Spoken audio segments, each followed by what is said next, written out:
अस्सलाम वालेकुम दोस्तों, क्या हाल न मेरे सजनों। उम्मीद करदा सारे भरा ठीक हो सन। अज असी साड़ी पानियां दी वारी आई तो कणकां ने असी पानी लाया होया ते सारी राता दा पहल उदले किलियां लेंदे रहे। हुण इदलियां किलियां दी वारी आई।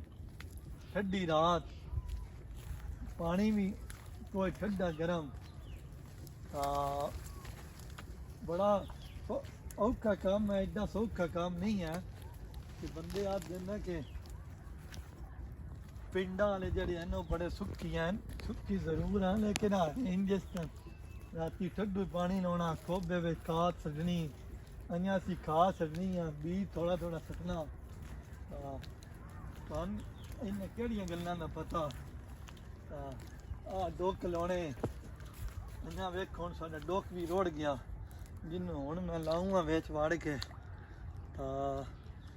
एडा ये वाली गल जड़ी है ना सौखी नहीं है। तो केड़ियां पानी भी जड़ा ना वो बड़ा ठंडा के करिए। ये जी पहला पानी असी ला रहे हैं कणकां ने अपनी, जरा तकरीबन 21 डंगा बाद जट बिरा लेंदे ना अपनी कणकां ने।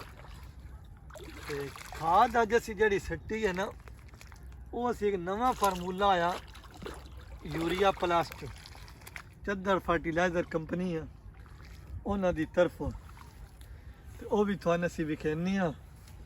ते अं पूरा वधिया नहीं है, करी मैंने थोड़ा जो और सट्टन दिया मिट्टी ते परा भी खाओ। अं काफ़ी साड़ी रोड़ी रही है। ते ये जिस टाइम एंड तक हुण लगना वाला, ते फिर असी ये बन लेना तकरीबन। की आखदे इरफान, काम नेड़े लगे होया कोई ना? काम नेड़े लग गया। ते खाद मुड़ तू सट जल्दी और इसनूं बनी है। ते ਅਸੀਂ ਹੁਣ ਪਾਣੀ ਜੀ ਬੰਨਣ ਲੱਗੇ ਆ ਪਿੱਛੋਂ। ਖਾਦ ਵੀ ਆਪਣੀ ਨਾਲੋਂ ਨਾਲ ਮੁਕੰਮਲ ਕਰ ਰਿਹਾ। ਇਹ ਮਕਸਦ ਸ਼ਹਿਰ ਵਾਲੇ ਆਦਮੀ ਪਿੰਡਾਂ 'ਚ ਕੰਮ ਕਰਨਾ ਬਹੁਤ ਸੌਖਾ, ਲੇਕਿਨ ਸੌਖਾ ਨਹੀਂ ਇੱਥਾ ਬਹੁਤ ਮੁਸ਼ਕਿਲ ਹੈ। ਉੱਥੇ ਸ਼ਹਿਰ 'ਚ ਜਾ ਕੇ ਕੰਮ ਨਹੀਂ ਹੁੰਦੇ। ਇੱਥੇ ਸਾਡੇ ਨਾਲ ਆ ਕੇ ਕੰਮ ਜ਼ਰਾ ਕਰਾਓ, ਸ਼ਹਿਰ ਵਾਲਿਆਂ ਨੂੰ ਪਤਾ ਲੱਗੇ ਪਿੰਡਾਂ ਵਿੱਚ ਕੰਮ ਕਿੰਨਾ ਔਖਾ ਕਰਨਾ ਹੈ।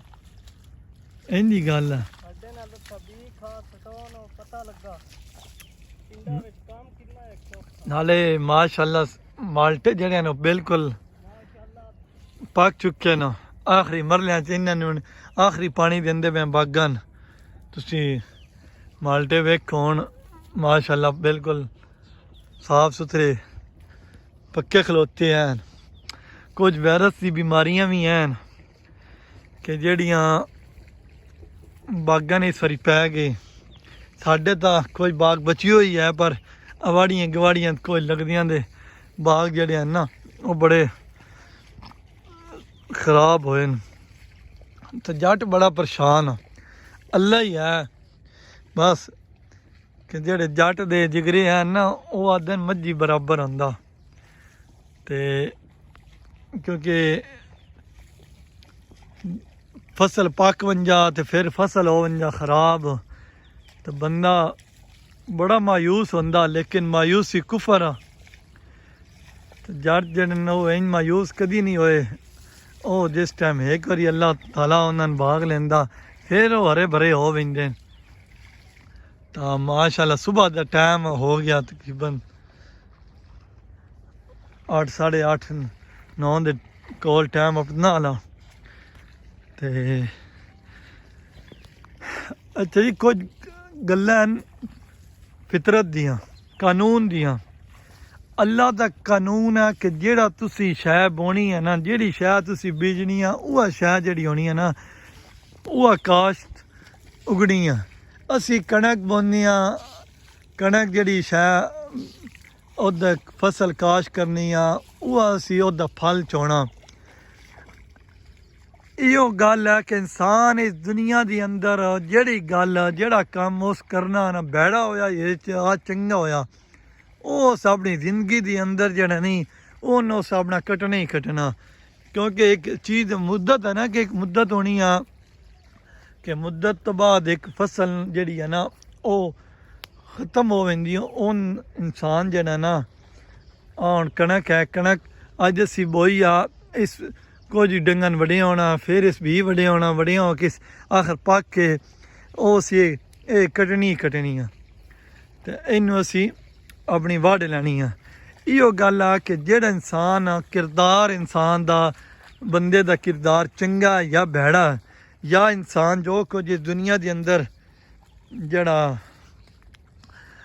बोंदा ਉਹ ਚਾਹੇ ਤੁਸੀਂ ਹੁਣ ਅੱਛਾ ਲੋਕਾਂ ਨਾਲ ਬਰਤਾਓ ਕਰੋ ਅਵਾੜੀਆਂ ਗਵਾੜੀਆਂ ਨਾਲ ਚੰਗਾ ਕੰਮ ਕਰੋ ਉਹਨਾਂ ਦੇ ਨਾਲ ਚੰਗੇ ਤਰੀਕੇ ਨਾਲ ਮਿਲੋ ਤਾਂ ਤੁਹਾਡੇ ਨਾਲ ਇੰਨੀ ਤੁਹਾਡੇ ਨਾਲ ਲੋਕ ਚੰਗੇ ਮਿਲ ਸਕਣਗੇ ਅਗਰ ਤੁਸੀਂ ਗਰੀਬਾਂ ਦਾ ਜ਼ੁਲਮ ਕਰੇ ਸੋ ਗਿਆ ਤੇ ਫਿਰ ਤੁਹਾਨੂੰ ਉਹਦਾ ਜ਼ਰੂਰ ਨਾ ਜ਼ਰੂਰ ਇੱਕ ਡੰਗ ਉਹਦਾ ਅਜ਼ਾਲਾ ਕਰਨਾ ਪਾਉਣਾ ਤੇ ਇਸ ਵਾਸਤੇ ਕਿ ਇਹ ਕੁਦਰਤ ਦੇ ਕਾਨੂੰਨ ਹੈ ਕਿ ਜਿਹੜੇ ਕੋਈ ਤੁਸੀਂ ਗੱਡਣਾ ਉਹ ਕੋਈ ਤੁਸੀਂ ਚੋਣਾ ਤੇ ਇਸ ਵਾਸਤੇ ਚੰਗਾ ਗੱਡੋ ਤੇ ਚੰਗਾ ਹੀ ਚਾਓ ਤਾਂ ਕਿ ਇਨਸਾਨ ਦੀ ਜ਼ਿੰਦਗੀ ਸੌਖੀ ਹੋਵੇ ਤੇ ਦੂਜੀ ਆਉਣ ਸਾਡੇ ਜੱਟਾਂ ਭਰਾਵਾਂ ਵਾਸਤੇ ਕਿ ਸਾਡੀਆਂ ਕਣਕਾਂ ਕੋਈ ਪਤਲੀਆਂ ਹੁੰਦੀਆਂ ਹਨ ਆਉਣ ਵੇਖੋ ਇਸ ਜਗ੍ਹਾ ਤੋਂ ਕਣਕ ਪਤਲੀ ਆ ਅੱਜ ਅਸੀਂ ਨਵਾਂ ਬੀਜ ਵੀ ਸੱਟਣਾ ਇੱਥੋਂ ਜਿਹੜੀ ਜਾਈ ਨਵਾਂ ਬੀਜ ਸੱਟਣਾ ਇਨਸ਼ਾਅੱਲਾ ਉਹ ਜਿਸ ਟਾਈਮ